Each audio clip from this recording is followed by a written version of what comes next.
ನಾನು ನನ್ನ ತಂಗಿ ಇವತ್ತು ನಿಂಬೆಹಣ್ಣಿನ ಜ್ಯೂಸ್ ಮಾಡ್ತೀನಿ. ಹೇಗೆ ಮಾಡೋದು ಅಂತ ನೋಡ್ಕೊಳ್ಳೋಣ ಬನ್ನಿ. ಫಸ್ಟು ಏಲಕ್ಕಿನ ಬಿಡಿಸ್ಕೊಡ್ಬೇಕು.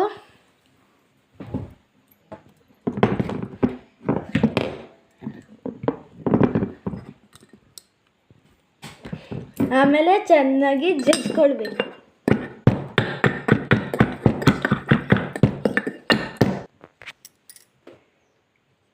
ಫ್ರೆಂಡ್ಸ್, ಇದನ್ನ ಇದಕ್ಕೆ ಹಾಕಿ ಆಮೇಲೆ ಪ್ರೆಸ್ ಮಾಡೋಣ ಫ್ರೆಂಡ್ಸ್.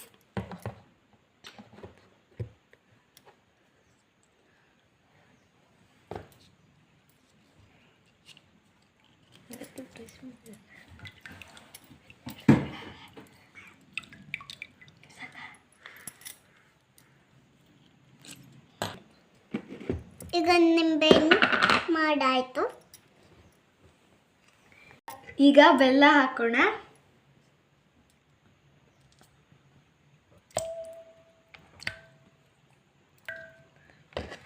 ಸಾಕು, ಇನ್ನೊಂದು ಚೂರು ಹಾಕಬೇಕು.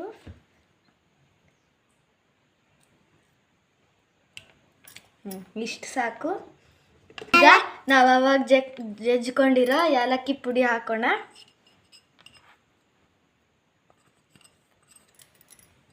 ಈಗ ಇದನ್ನ ಮಿಕ್ಸ್ ಮಾಡೋಣ.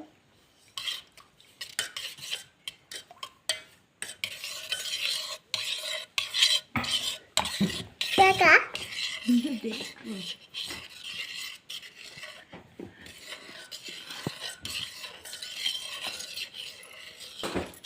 ಇದಕ್ಕೆ ಒಂದು ಚಿಟಿಕೆ ಉಪ್ಪು ಹಾಕೊಳ್ಬೇಕು.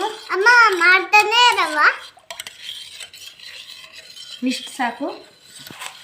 ಈಗ ಚೆನ್ನಾಗಿ ಮಿಕ್ಸ್ ಮಾಡಬೇಕು.